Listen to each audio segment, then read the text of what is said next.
Assalamualaikum warahmatullahi wabarakatuh.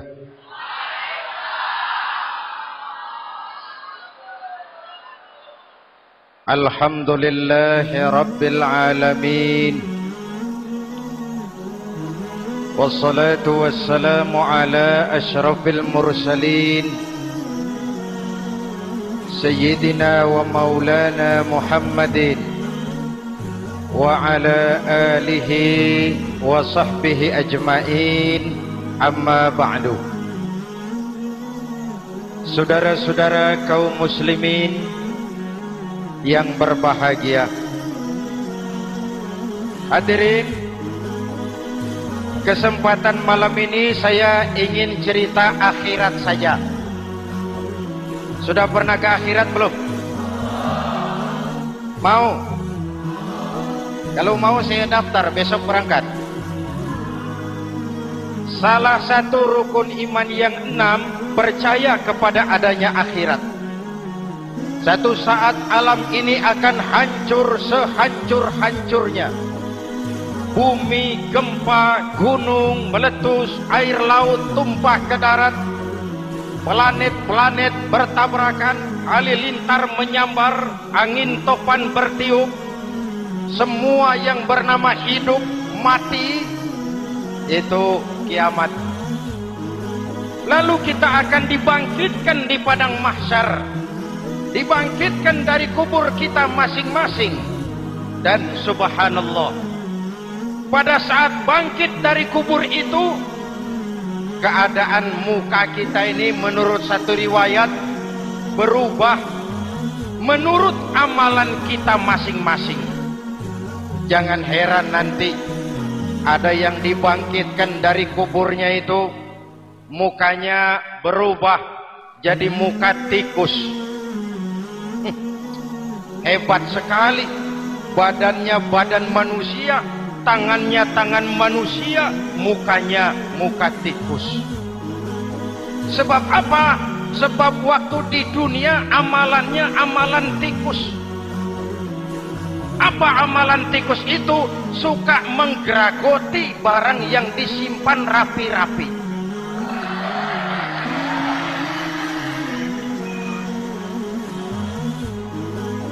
Itu nanti koruptor-koruptor yang menggeragoti uang rakyat, itu nanti bangkit mukanya muka tikus. Na'udzu. Saudara lihat, oh ini yang geragoti uang rakyat mukanya muka tikus. Ada lagi yang bangkit dari kubur, mukanya itu berubah jadi muka harimau. Kenapa? Waktu di dunia amalannya amalan harimau. Apa harimau itu? Mau menang sendiri, keras kepala, kupeh.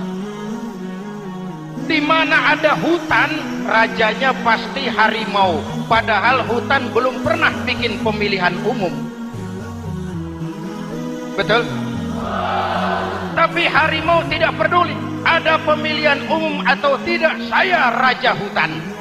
Setelah naik jadi raja di hutan, harimau bukan melindungi rakyatnya, malah makanin rakyatnya.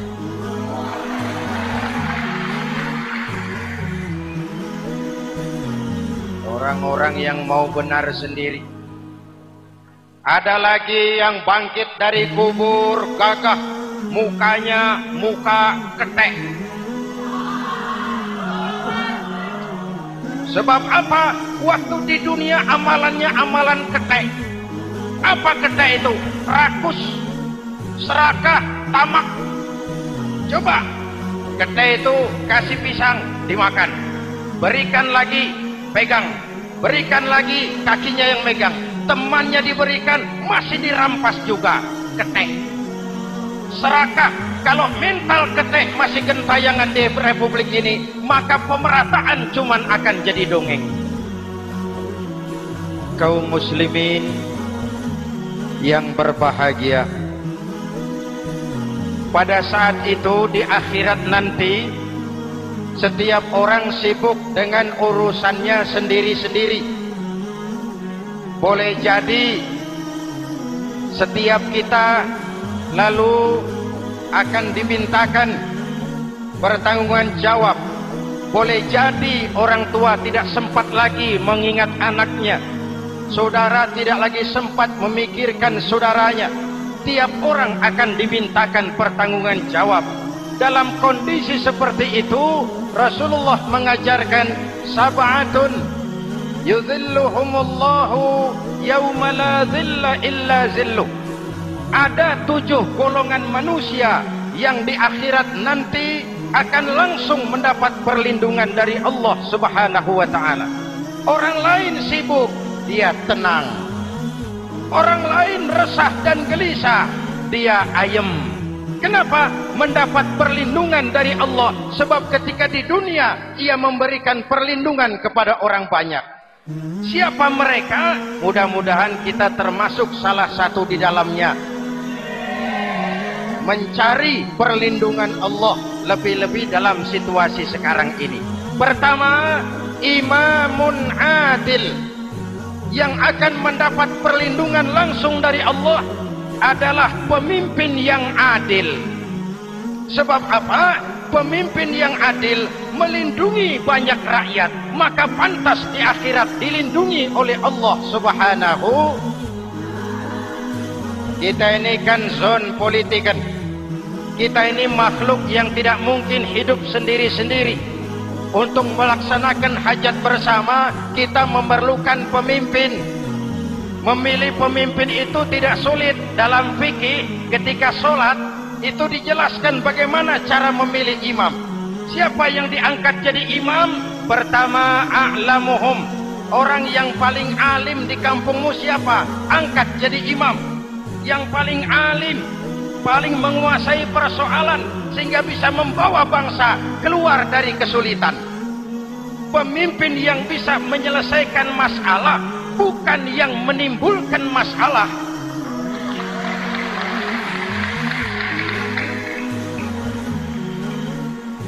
Apalagi kalau pemimpinnya jadi masalah, bagian dari masalah. Ini namanya pengurus jadi urusan. A'lamuhum. Pak, di kampung saya ada 2 orang, alimnya sama. Yang mana yang jadi imam? Afsahuhum, yang lebih fasih lidahnya, yang paling pandai menyuarakan aspirasi rakyatnya, punya sense of crisis. Yang satu alim tapi pelo, yang satu alim tidak pelo, yang tidak pelo jadi imam. Kenapa? Tidak sah orang fasih bermakmum kepada imam pelo. Pak, ini imam pelo, makmum pelo semua, sah. Namanya kampung pelo. Aduh Pak, ini 2 orang alimnya sama, fasihnya sama, yang mana yang jadi imam? Aktsaruhum sinnan, yang lebih tua umurnya, senioritas baru dihitung. Lahirnya bareng Pak. Yang mana yang jadi imam? Awaluhum hijratan, yang lebih dulu tinggal di situ, yang punya semangat nasionalisme yang tinggi, yang cinta kepada bangsa dan rakyatnya. Sudah ada imam, sudah, ayo azan. Apa azan itu? Proklamasi. Sholat mau dimulai. Sudah azan? Sudah. Qobliyah 2 rakaat. Qobliyah. Apa qobliyah itu? Dulu ada namanya Panitia Persiapan Kemerdekaan Indonesia. Qobliyah. Sudah qobliyah? Sudah. Luruskan shaf. Atur barisan yang lurus. Rapatkan barisan. Apa ini? Bentuk pemerintahan yang kompak, bersih, berwibawa. Jangan sesama elit saling tawuran.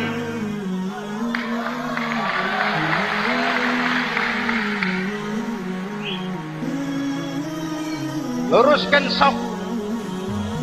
Lalu shaf yang terdepan hendaknya diisi orang yang sedikit alim. Tidak perlu alim betul, sedikit alim. Maksudnya apa? Kalau imam keliru dia bisa tegur. Kalau imam salah dia bisa tegur. Kalau imam batal dia bisa gantikan. Ini wakil-wakil makmum. DPR, DPRD. wakil-wakil makmum. Sudah, ayo imam pimpin sholat. Sepakati dulu kita mau sholat apa, rakaatnya berapa, surah yang mau dibaca apa, pakai sujud tilawah apa tidak, supaya makmum tidak kaget-kagetan. Rakyat harus dikasih tahu pemimpinnya mau kemana, visinya apa, supaya makmum ikutnya ikhlas. Jelas? Hadirin yang saya hormati, kita memerlukan pemimpin yang adil, yang menaungi rakyatnya, sehingga dengan demikian nanti mereka akan dinaungi langsung oleh Allah Subhanahu. Mudah-mudahan Allah memberikan kepada kita rakyat dan bangsa Indonesia ini pemimpin yang adil. Saya yakin perjalanan waktu akan mengantarkan kita di mana orang-orang akan terbuka topengnya, sehingga akan jelas mana pembela rakyat, mana penyengsara rakyat.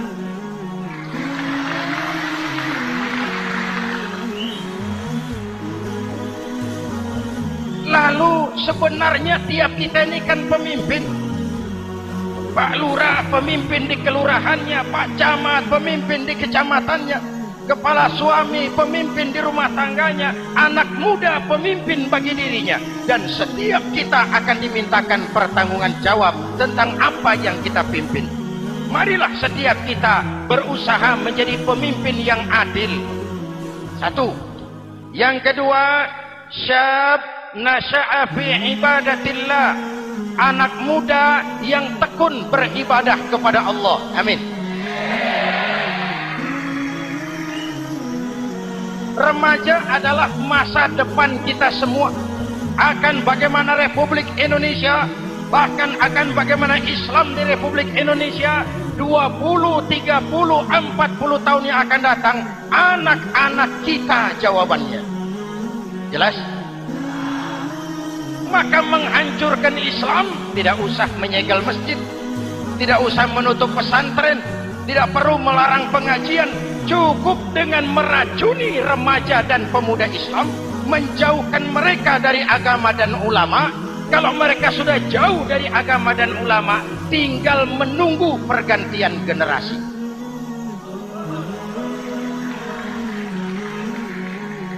Maaf, kalau yang sudah 60 tahun ke atas itu saya anggap angkatan selamat. Generasi tanda seru. Insya Allah mantap akidahnya, tidak goyah imannya. Tapi yang 30 tahun ke bawah, adik-adik saya ini, the next generation, kalian yang jadi pilot project. Hei remaja-remaja Islam, kalau mau jadi remaja dan pemuda modern, jangan dekat-dekat ke masjid kuno. Masjid khusus 70 tahun ke atas. Baca Quran kampungan, ngaji urusan akhirat. Seiring dengan itu, modernisasi diartikan dengan westernisasi. Kau tidak bisa jadi pemuda modern kalau semua yang datang dari barat belum kau telan mentah-mentah. Kau harus bisa bergaul seperti orang barat, berpakaian seperti orang barat, berumah tangga seperti orang barat, makan minum seperti orang barat. Kalau nyanyi lagunya lagu barat yang orang lain nggak ngerti, kamu juga nggak tahu. Mengalirlah narkoba dalam segala bentuknya. Maka muncullah generasi-generasi santai, generasi-generasi salon yang mencoba mencari pelarian hanya dengan kesenangan sesaat, tapi menghancurkan masa depan yang pasti.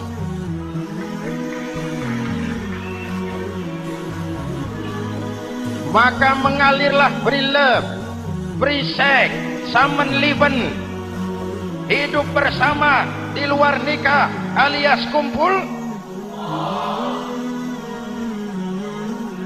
Ya sama saja, kumpul kebo, kumpul embek itu sama. Hadirin yang saya hormati, kalau sudah hancur tinggal menunggu pergantian generasi. Oleh karena itu, adik-adik saya, para remaja, para pemuda, kalian harapan kami semua. Di pundak kalian Kami pertaruhkan hari depan bangsa dan negara ini. Hidup cuma putaran menunggu giliran. Ada saat datang, ada waktu pergi. Ada hari lahir, ada saat kembali.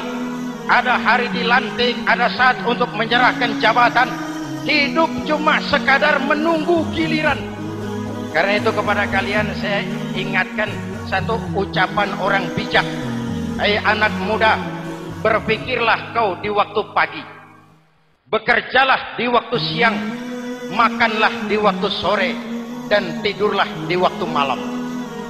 Berpikir di waktu pagi, belajar mumpung masih muda. Bekerjalah di waktu siang, amalkan ilmu itu setelah dewasa. Makanlah di waktu sore, hari tua tinggal menikmati hasilnya. Tidurlah di waktu malam, matilah dengan tenang. Kalau pagi kau tidak berpikir, nanti siang kau tidak akan bisa bekerja. Kalau siang tidak kerja, nanti sore mau makan apa? Kalau sore tidak makan, alamat malam nggak bisa tidur.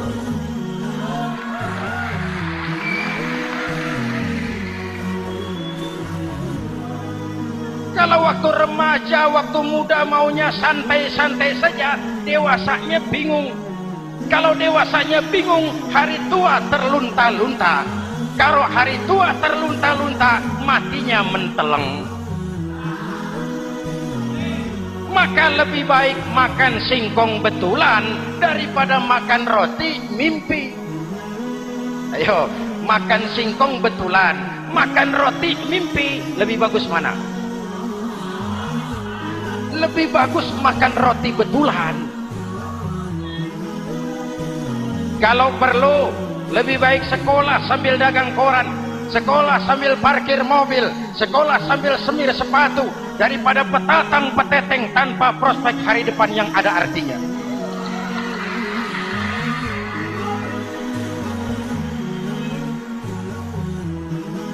Inilah golongan kedua yang nanti akan langsung mendapat perlindungan dari Allah. Anak muda yang tekun ibadah.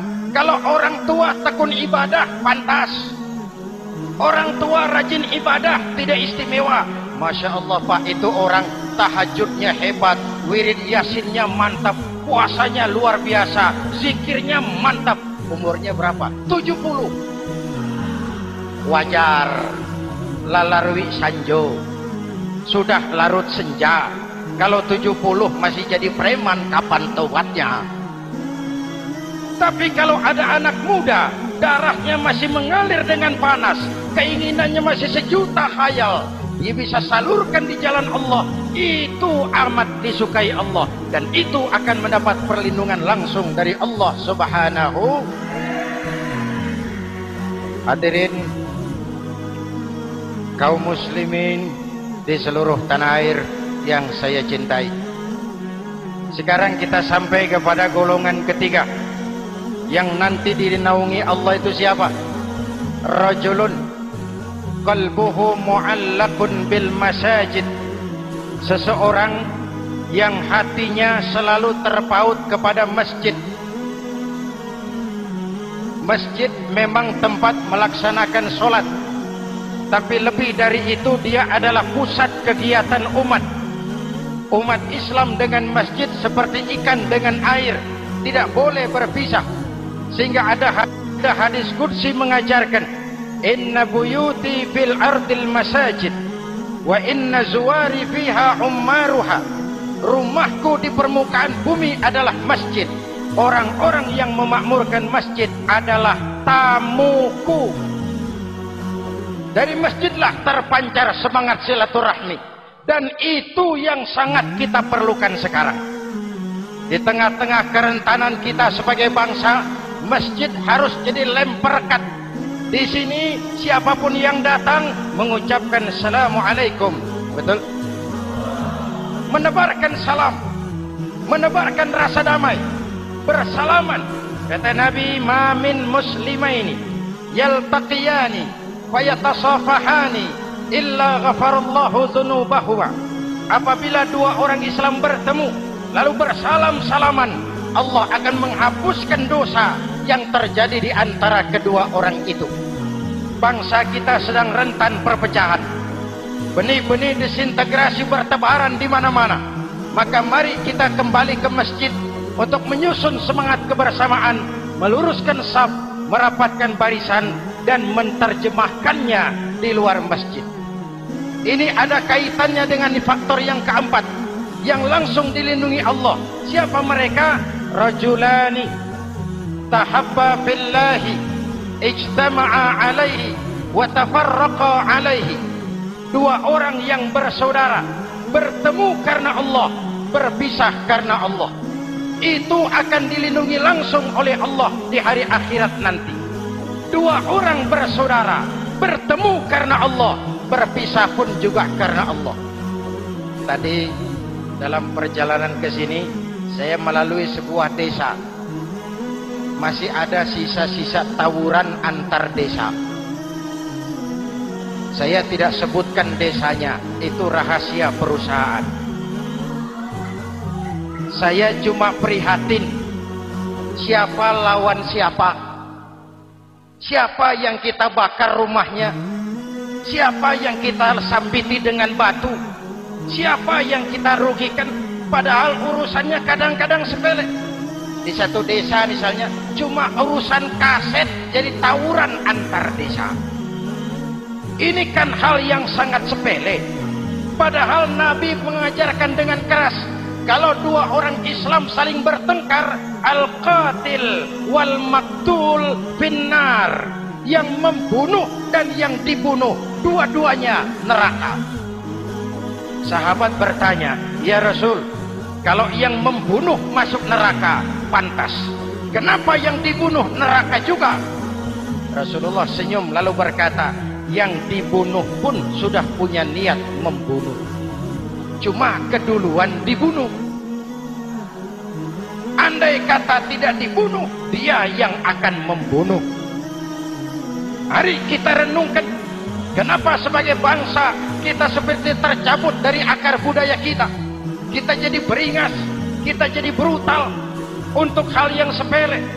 Yang satu teriak Allahu Akbar, yang lain teriak Allahu Akbar. Siapa lawan siapa? Dulu Bung Tomo teriak Allahu Akbar, musuhnya londo. Sayyidina Hamzah, Khalid bin Walid teriak Allahu Akbar, yang dilawan kafir. Abu Jahal, Abu Lahab, Abu Sufyan. Sekarang si Ali lawan si Hasan, Hasan Allahu Akbar, Ali Allahu Akbar. Siapa lawan siapa?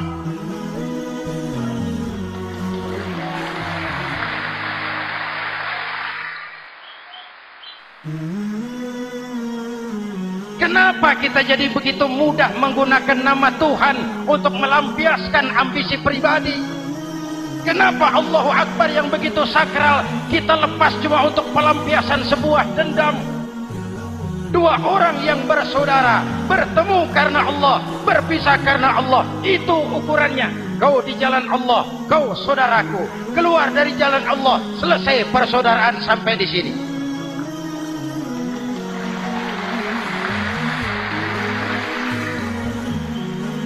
Hadirin, lewat mimbar ini saya kembali menekankan, mari kita pelihara kerukunan. Pertama, rukun antar umat seagama, sesama muslim harus bersatu. Yuk, kita rukun yuk. Kita kompak yuk. Kita bersatu yuk. Sesama muslim, kaos boleh berbeda, boleh.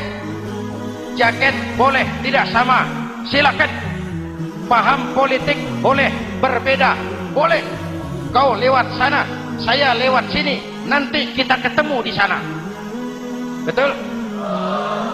Mari lapang dada menerima perbedaan, tetapi mengarah kepada satu tujuan yang sama. Walaupun bineka, kita ini tunggal. Seperti dilatih di masjid ini. Dua orang yang bersaudara, bertemu karena Allah, berpisah karena Allah. Hati-hati, di masyarakat sekarang ini kan lebih banyak tukang kompor daripada tukang lem.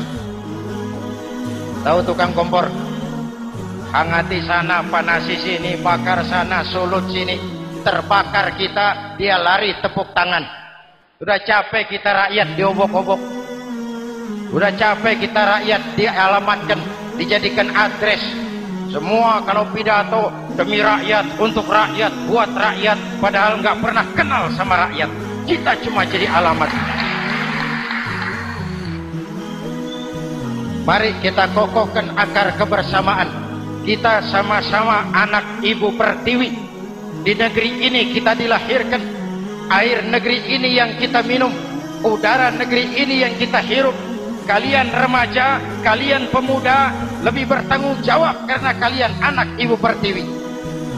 Hadirin yang saya hormati, maka tetaplah jaga semangat kebersamaan. Ini yang keempat.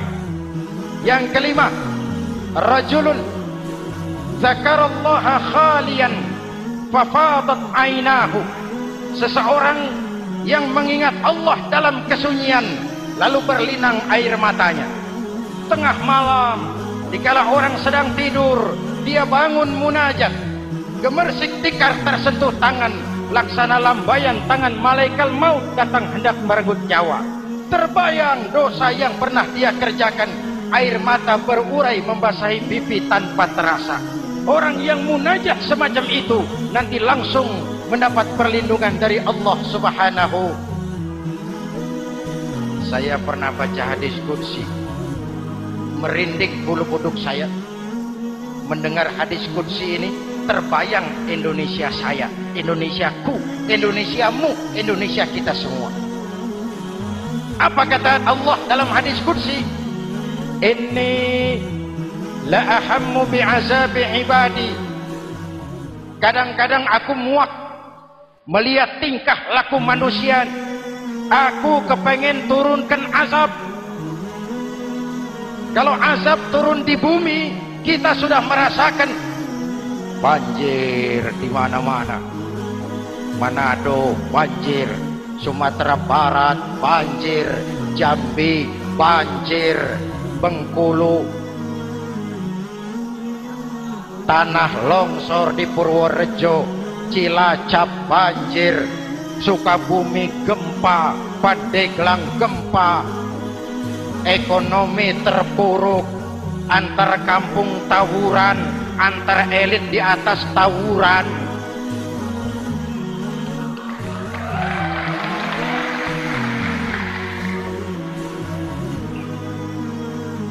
Hutang numpuk. 40% APBN kita ini sekarang cuma untuk bayar hutang.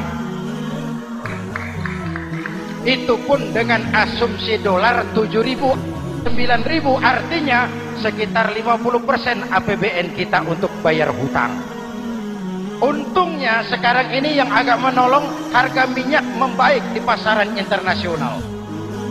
Hadirin yang saya hormati, ini lagi ngomong apa saya sih? Aku pengen turunkan azab, tetapi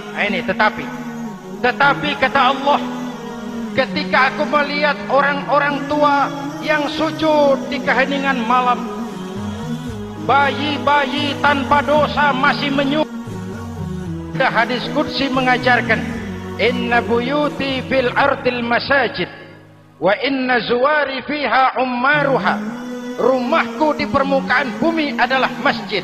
Orang-orang yang memakmurkan masjid adalah tamuku.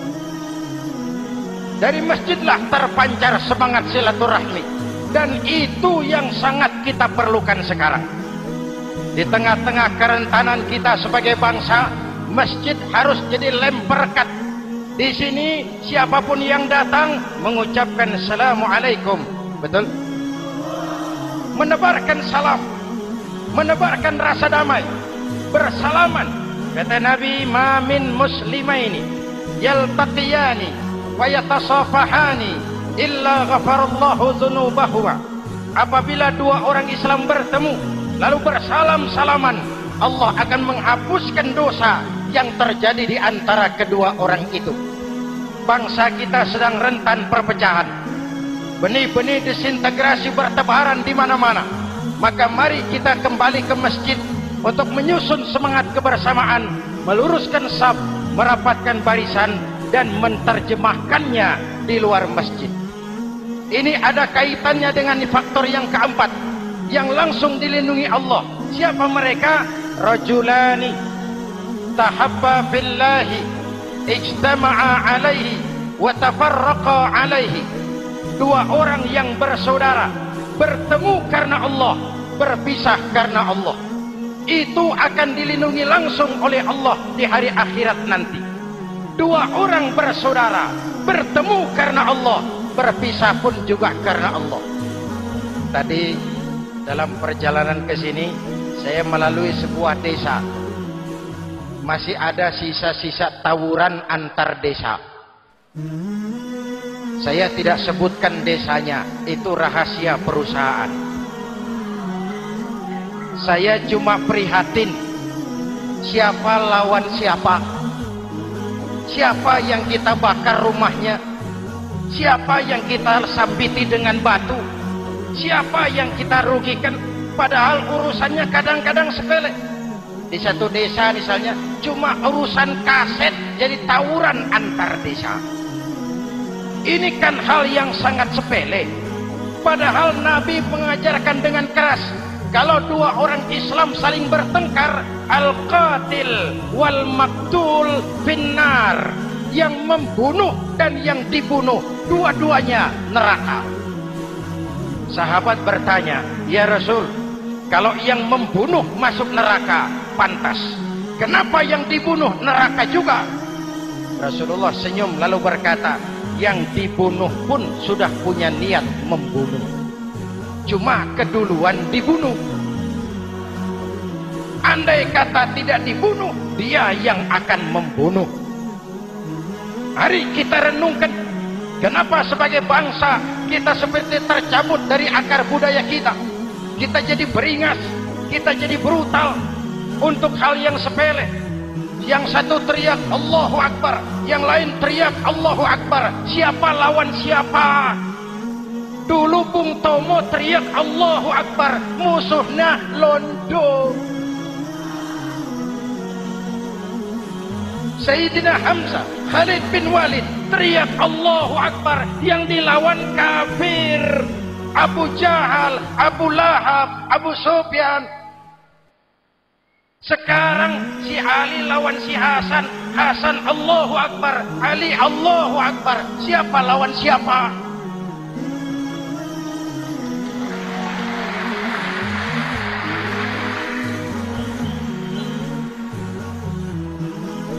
Kenapa kita jadi begitu mudah menggunakan nama Tuhan untuk melampiaskan ambisi pribadi? Kenapa Allahu Akbar yang begitu sakral kita lepas cuma untuk pelampiasan sebuah dendam? Dua orang yang bersaudara, bertemu karena Allah, berpisah karena Allah. Itu ukurannya. Kau di jalan Allah, kau saudaraku. Keluar dari jalan Allah, selesai persaudaraan sampai di sini.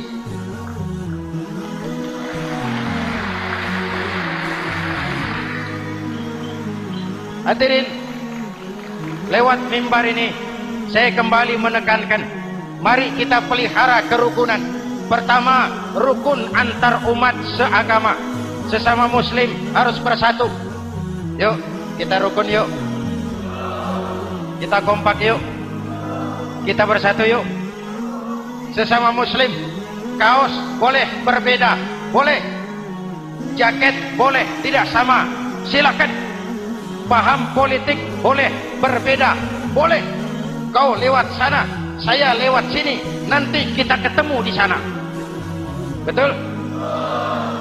Mari lapang dada menerima perbedaan, tetapi mengarah kepada satu tujuan yang sama. Walaupun bineka, kita ini tunggal. Seperti dilatih di masjid ini. Dua orang yang bersaudara, bertemu karena Allah, berpisah karena Allah. Hati-hati. Di masyarakat sekarang ini kan lebih banyak tukang kompor daripada tukang lem. Tahu tukang kompor? Hangati sana, panasi sini, bakar sana, sulut sini. Terbakar kita, dia lari tepuk tangan. Udah capek kita rakyat diobok-obok. Udah capek kita rakyat dialamatkan, dijadikan address. Semua kalau pidato demi rakyat, untuk rakyat, buat rakyat, padahal nggak pernah kenal sama rakyat. Kita cuma jadi alamat. Mari kita kokohkan akar kebersamaan. Kita sama-sama anak Ibu Pertiwi. Di negeri ini kita dilahirkan. Air negeri ini yang kita minum. Udara negeri ini yang kita hirup. Kalian remaja, kalian pemuda lebih bertanggung jawab karena kalian anak Ibu Pertiwi. Hadirin yang saya hormati, maka tetaplah jaga semangat kebersamaan. Ini yang keempat. Yang kelima, rajulun zakarallaha khalian fafadat ainahu. Seseorang yang mengingat Allah dalam kesunyian lalu berlinang air matanya. Tengah malam, dikala orang sedang tidur, dia bangun munajat. Gemersik tikar tersentuh tangan, laksana lambaian tangan malaikat maut datang hendak merenggut nyawa. Terbayang dosa yang pernah dia kerjakan, air mata berurai membasahi pipi tanpa terasa. Orang yang munajat semacam itu nanti langsung mendapat perlindungan dari Allah Subhanahu. Saya pernah baca hadis qudsi, merinding bulu kuduk saya mendengar hadis qudsi ini. Terbayang Indonesia saya, Indonesiaku, Indonesiamu, Indonesia kita semua. Apa kata Allah dalam hadis qudsi? Inni la ahammu bi'azabi ibadi. Kadang-kadang aku muak melihat tingkah laku manusia. Aku kepengen turunkan azab. Kalau azab turun di bumi, kita sudah merasakan banjir di mana-mana. Manado banjir, Sumatera Barat banjir, Jambi banjir, Bengkulu, tanah longsor di Purworejo, Cilacap banjir, Sukabumi gempa, Pandeglang gempa, ekonomi terpuruk, antar kampung tawuran, antar elit di atas tawuran.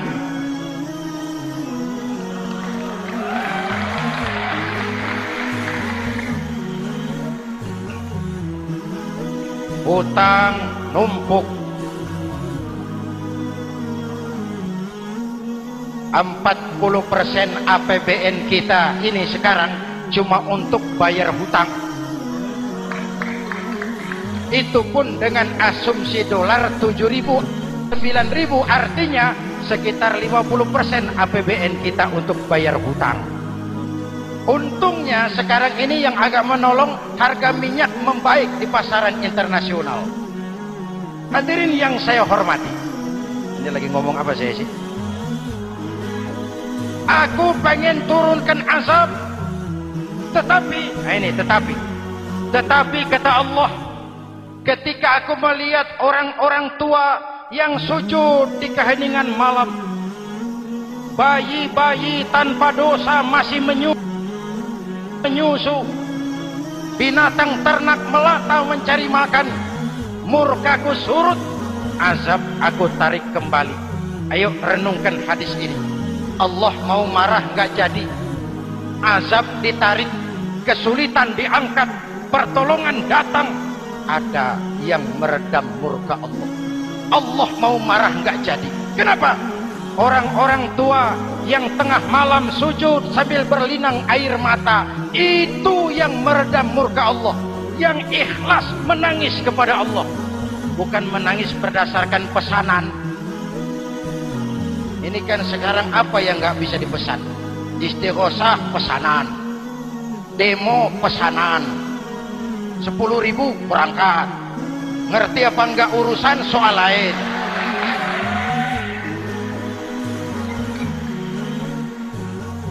Jadi bukan demonstran, pekerja demo.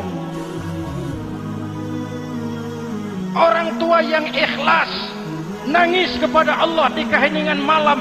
Kita hutang jasa kepada orang-orang tua yang ikhlas seperti itu.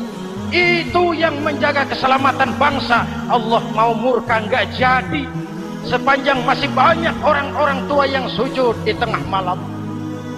Amin.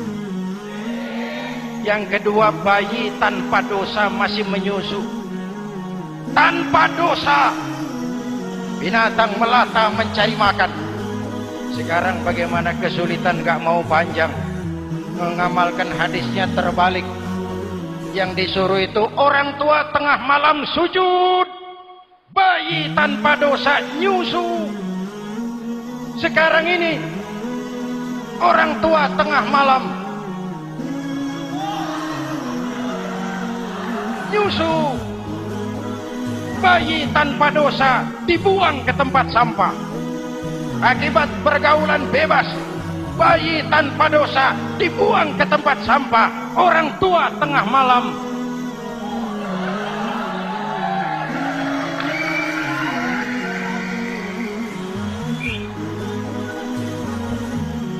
hadirin. Yang keenam, rajulun da'athum ra'atun zatu mansibin wa jamalin ila nafsiha faqala inni akhafullaha rabbal alamin. Orang yang bermoral dibujuk rayu oleh perempuan cantik, lalu dia berkata, maaf, saya takut kepada Allah. Orang bermoral yang merasakan kehadiran Allah dekat dalam hidup. Umpama waktu puasa, saudara sholat zuhur. Sebelum sholat saudara berwudu. Ketika berkemur saudara korupsi. Sedikit airnya saudara minum. Jangankan polisi, teman wudu sebelah pun tidak tahu kalau waktu berkemur saudara korupsi. Kenapa kita tidak mau melakukan? Ada rasa malu kepada Allah. Ini yang perlu kita tumbuh kembangkan, rasa malu kepada Allah Subhanahu wa taala.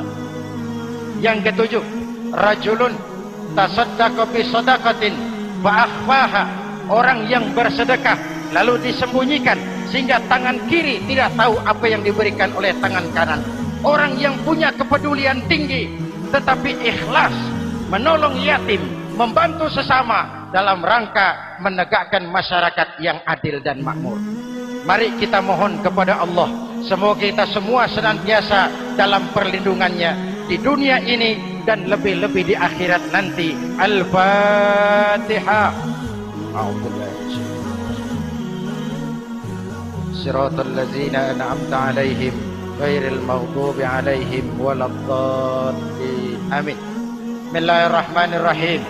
Alhamdulillahirabbil alamin. Allahumma shalli ala Muhammad wa ala alihi wa sahbihi ajma'in.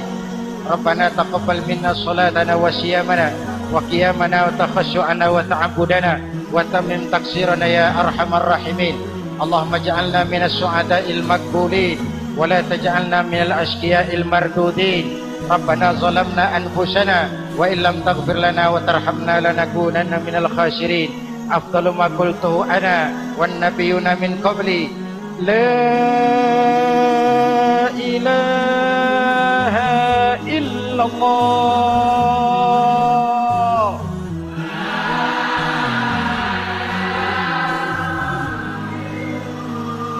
La ilaha illallah.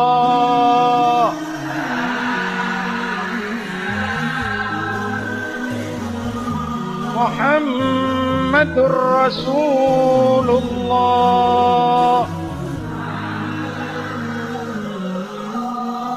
Kalimatu haqqin 'alaiha nahya wa 'alaiha namut wa 'alaiha numashu insyaallah minal aminin. Wa akhiru da'wana alhamdulillahi rabbil alamin. Assalamualaikum warahmatullahi wabarakatuh. Ya Sayyid